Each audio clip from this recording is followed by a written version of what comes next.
Welcome friends, welcome to new chapter ray optics. Ray optics, ठीक है।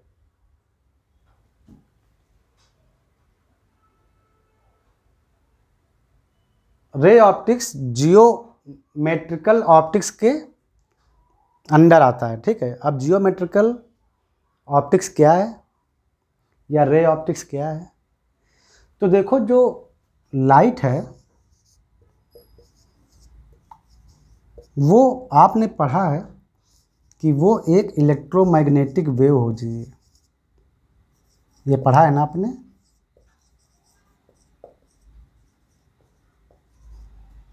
Electromagnetic wave होती है, मीन्स लाइट में एक वेव नेचर होता है। इस वेव नेचर के चलते फोटोन के चलते light is assume to be a combined photon collection. Okay, मतलब वो फोटोन से बने हुए टुकड़ों में आती है, मतलब फोटोनिक टुकड़ों में आती है लाइट। हाँ, मतलब लाइट फोटोन के रूप में भी आती है और उसके चलते लाइट में पार्टिकल नेचर भी होता है। ओके, तो लाइट में दो नेचर होते हैं, पार्टिकल नेचर और वेव नेचर, ठीक है। यहाँ हम पार्टिकल नेचर की बात नहीं कर रहे हैं, वेव नेचर को उठाते हैं। लाइट जनरली वेव नेचर में होती है, रिक्वायरमेंट पर पार्टिकल नेचर के जैसा बिहेव करती है। समझ में आया।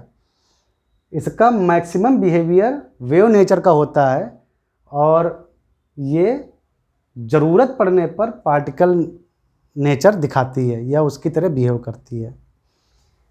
ये जो वेव नेचर होता है उसके चलते क्या होता है कि लाइट, जैसे लाइट इस पॉइंट से निकल रही है तो ये डिस्टेंस के साथ साथ स्प्रेड होती है। कैसे? वेव फ्रंट्स अभी हम पढ़ा हो या हम पढ़ाएंगे आगे। इस वेव फ्रंट के चलते ये लाइट, इस वेव नेचर के चलते ये लाइट डिस्टेंस के साथ स्प्रेड होती है, मतलब फैलती जाती है। तो जब हम रे ऑप्टिक्स पढ़ते हैं, रे ऑप्टिक्स का मतलब है कि यहाँ हम लाइट को एक रे की तरह देखते हैं। एक रे मतलब किरण, यानी कि स्ट्रेट लाइन बिहेवियर।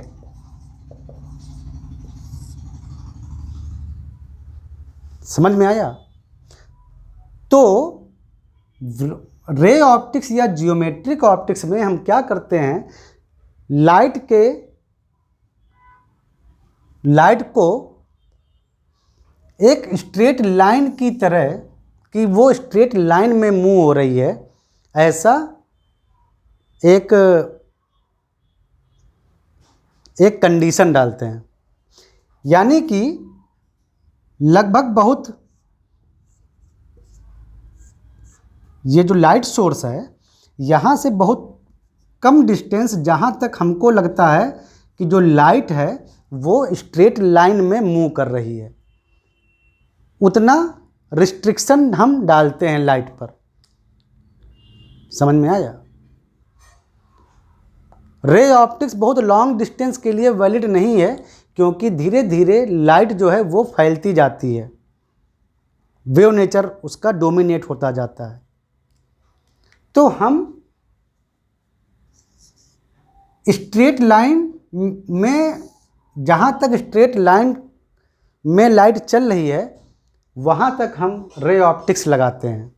वहाँ तक हम मानते हैं कि जो हमारी लाइट है वो स्ट्रेट लाइन में चल रही है, ठीक है। तो ये है रे ऑप्टिक्स या geometrical optics. Okay, straight line motion light का जब हम एज्यूम करते हैं तो उसको बोलते हैं रे ऑप्टिक्स, मतलब लाइट की मोशन को एक किरण जैसा देखना।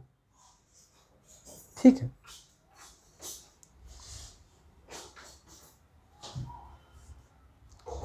देखो, लाइट या रे या लाइट जब किसी मटेरियल पर पड़ती है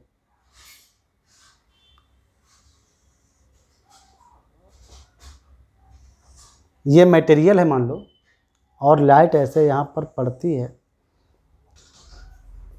तो इसको बोलते हैं इंसिडेंट रे।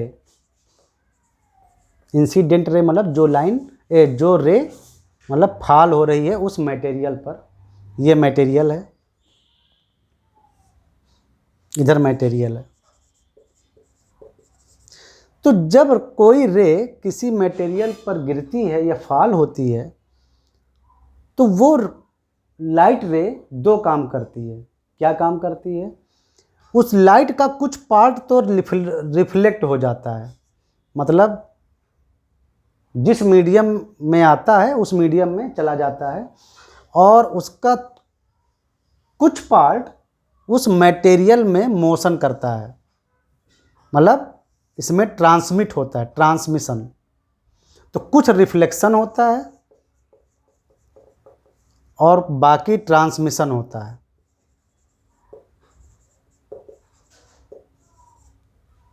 ट्रांसमिशन तब होगा जब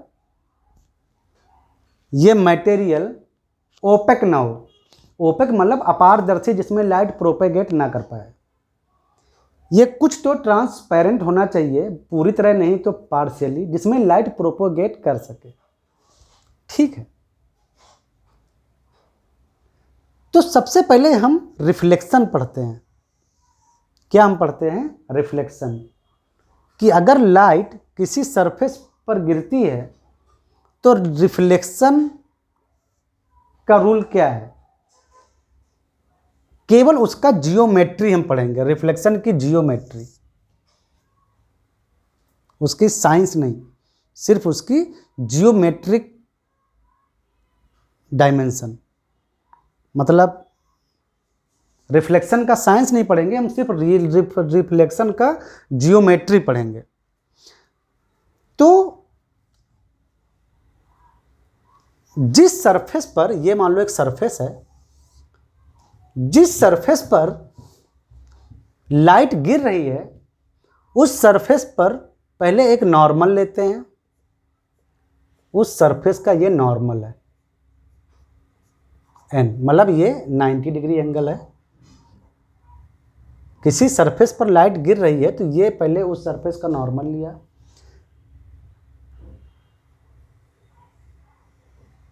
इंसिडेंट लाइट गिरी, इंसिडेंट रे, लाइट इस पर फॉल हुई, या कह लो रे फॉल हुई। इसने कुछ एंगल बनाया यहाँ से नॉर्मल से, वो मान लो है θ1। ओके। और ये रिफ्लेक्ट होकर ऐसे गई। सिर्फ अभी हम रिफ्लेक्शन पढ़ रहे हैं। तो ये रिफ्लेक्ट होकर ऐसे गई, और ये रिफ्लेक्टेड लाइट, ये इंसिडेंट रे है तो ये रिफ्लेक्टेड रे है, ये इंसिडेंट रे है तो ये रिफ्लेक्टेड रे है।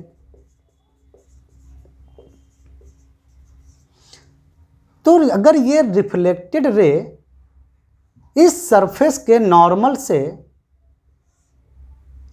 θ2 एंगल बनाए तो θ1 इक्वल टू θ2 होता है। मतलब सरफेस के नॉर्मल से इंसिडेंट रे का एंगल और रिफ्लेक्टेड रे का एंगल बराबर होता है।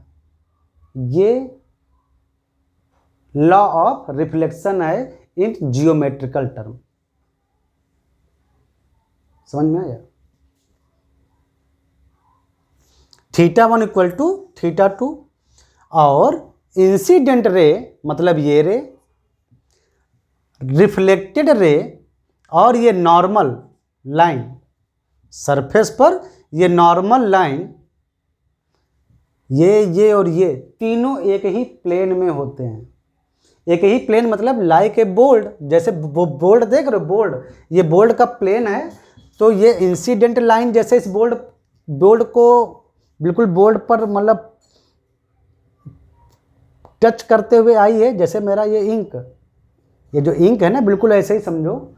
और ये रिफ्लेक्टेड लाइन और ये नॉर्मल, तीनों एक ही प्लेन में है, जैसे इस समय ये तीनों लाइनें इस बोल्ड के प्लेन में है। समझे? तो ये है मतलब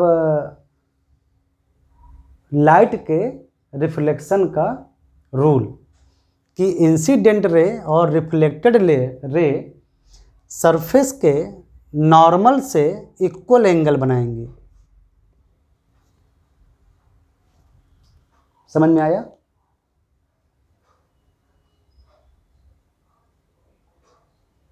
ठीक है, सिर्फ अभी हमने रिफ्लेक्शन की बात की।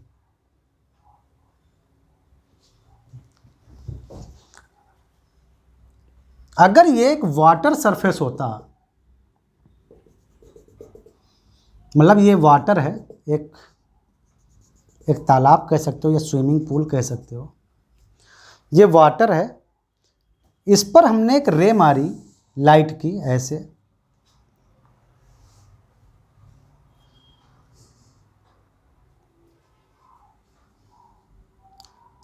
तो इस लाइट का थोड़ा हिस्सा, इस लाइट एनर्जी का थोड़ा हिस्सा रिफ्लेक्ट होगा और थोड़ा हिस्सा इसके अंदर ट्रैवल करेगा। ऐसा ही होता है ना, लाइट में रिफ्लेक्शन होता है, तभी देखो तालाब के किनारे जो लाइटें जलती हैं या किसी स्विमिंग पूल के किनारे जो लाइटें लगी रहती हैं, उनका रिफ्लेक्शन हमको पानी में दिखाई देता है, तो यानी कि रिफ्लेक्ट होता है। और दूसरा, पानी के अंदर रोशनी होती है, जब वो लाइट पानी पर गिरती है तो उसके बॉटम में रोशनी होती है, इसका मतलब कि लाइट का कुछ भाग पानी के अंदर भी गया। पानी के अंदर क्यों गया? क्योंकि लाइट का कुछ भाग पानी के अंदर क्यों गया? क्योंकि पानी जो है वो लाइट के लिए ट्रांसपेरेंट है, बिल्कुल ओपेक नहीं है, बिल्कुल मतलब अपारदर्शी नहीं है कि वो लाइट उसमें घुसे ही ना। तो सिर्फ अभी हमने इसकी बात की, रिफ्लेक्शन की ओनली। अगर ये पानी के सरफेस पर एक नॉर्मल है तो ये एंगल θ1 और ये एंगल θ2 दोनों इक्वल होंगे। ये तो हुआ रिफ्लेक्शन रूल। और ये light, incident light, reflected light और ये नॉर्मल, ये तीनों एक ही प्लेन में होंगे, जैसा कि हमने बताया। अब हम आते हैं इसमें,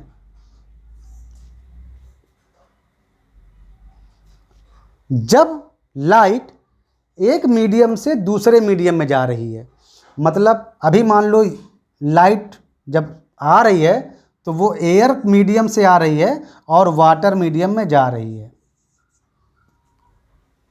तो जब लाइट एक मीडियम से दूसरे मीडियम में जाती है तो इस पार्ट को बोलते थे रिफ्लेक्टेड लाइट, और इस पार्ट को, लाइट के इस पार्ट को जो दूसरे मीडियम में जाता है उसको बोलते हैं रिफ्रैक्टेड लाइट। क्या बोलते हैं?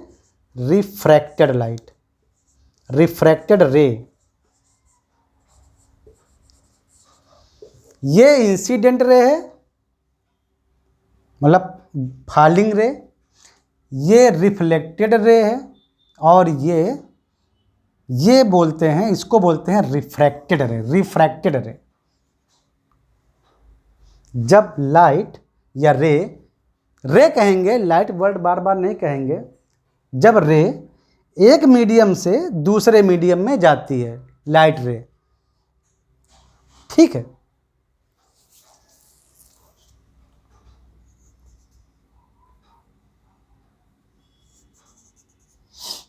अब रिफ्रैक्टेड रे को पढ़ने के लिए या समझने के लिए हमको पहले कुछ और भी पढ़ना पड़ेगा।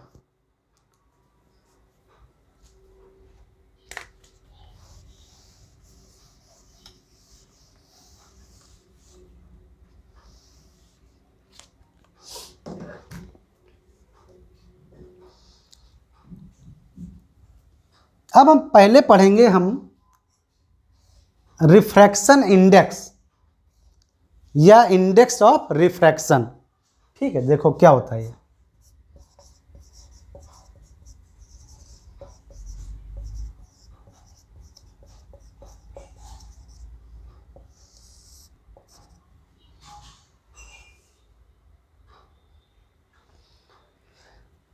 वैक्यूम में लाइट रे की स्पीड क्या होती है? c, यानी 3 × 10⁸ मीटर पर सेकेंड।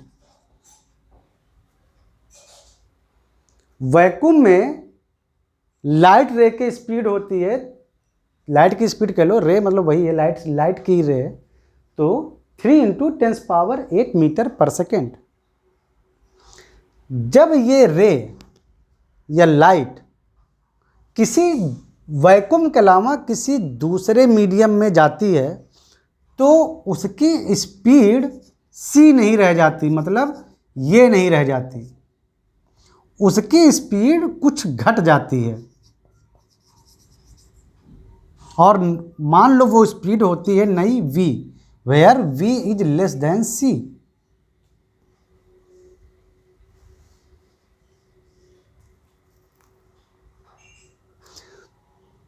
अगर ये लाइट वैक्यूम में c स्पीड से जाती है तो वाटर में c स्पीड से नहीं जाएगी, वाटर में इसकी स्पीड डाउन पड़ जाती है, इसकी स्पीड लेस होती है, और वो मान लो है v। हमने ऑब्जर्व किया और v की कुछ वैल्यू निकाली मेजरमेंट करके।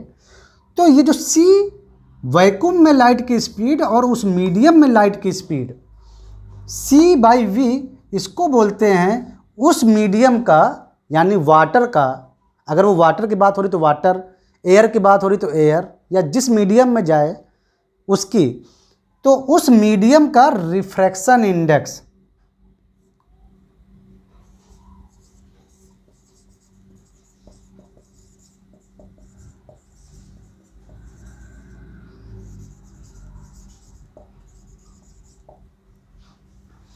इसको बहुत लोग n लिखते हैं और बहुत लोग या तो म्यू भी लिखते हैं, n और म्यू कुछ भी, दोनों में से बहुत से लोग n प्रेफर करते हैं, बहुत से लोग म्यू प्रेफर करते हैं। तो ये है उस मीडियम का रिफ्रैक्शन इंडेक्स।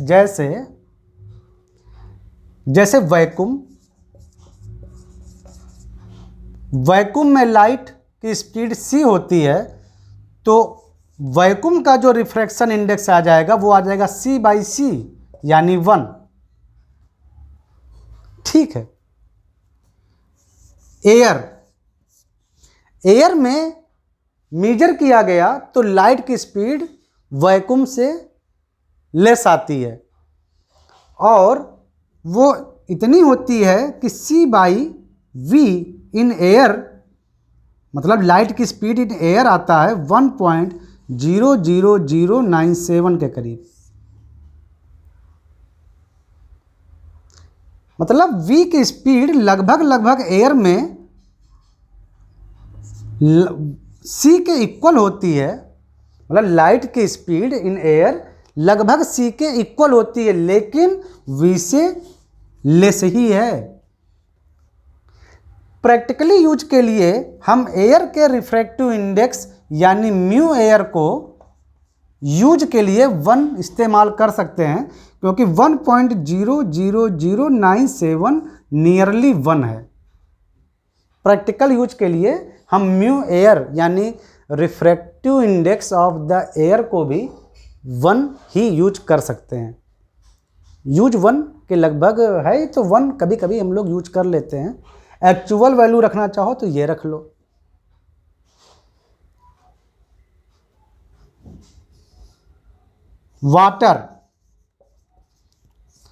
वाटर में भी जो लाइट की स्पीड है वो डाउन हो जाती है, और इस तरह डाउन होती है कि c/v, यानी वाटर में लाइट की स्पीड जो है वो, इसका रेशियो लगभग इतना आता है 1.33, यानी वाटर में लाइट की स्पीड c/1.33 हो जाता है, यानी घट जाती है। तो वाटर का रिफ्रैक्टिव इंडेक्स 1.33 होता है।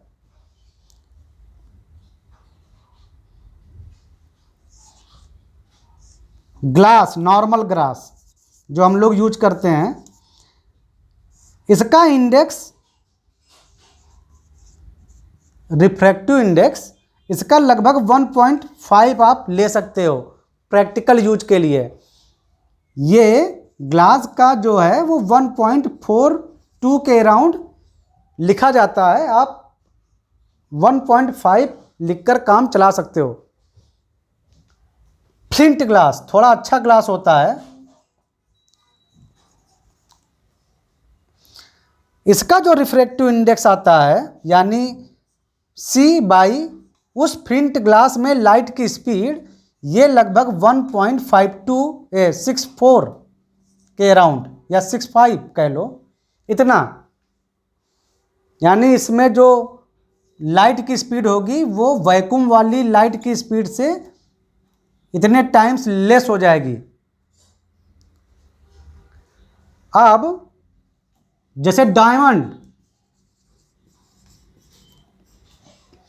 डायमंड का रिफ्रैक्टिव इंडेक्स 2.6 के अराउंड आता है। यानी उस डायमंड में लाइट की स्पीड C/2.6 टाइम्स, मतलब 6 होगी, यानी काफ़ी डाउन हो जाएगी। तो रिफ्रैक्टिव इंडेक्स ये है। रिफ्रैक्टिव इंडेक्स जितना ज़्यादा होगा उस मीडियम में लाइट की स्पीड उतना घटती जाती है। समझ में आया?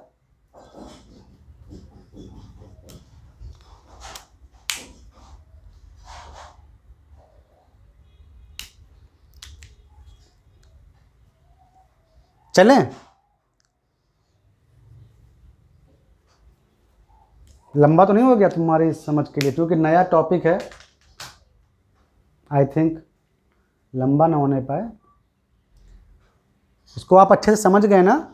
आई होप आप अच्छे से समझ गए होंगे, है ना, कि रिफ्लेक्शन में क्या होता है और कौन कैसे एंगल, मतलब रिलेशनशिप होता है इंसिडेंट और रिफ्लेक्टेड रे में, इंसिडेंट रे और रिफ्लेक्टेड रे में। और आप ये भी समझ गए हैं कि जब लाइट एक मीडियम से दूसरे मीडियम में जाती है तो जो दूसरे मीडियम में जब लाइट जब इंटर करती है तो उसको बोलते हैं रिफ्रैक्टेड रे।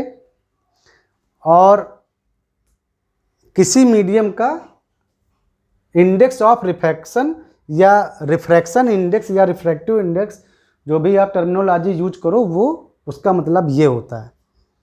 ठीक है, तो मिलते हैं नेक्स्ट एपिसोड में, ताकि आपको अच्छे से समझ में आ जाए। ठीक है,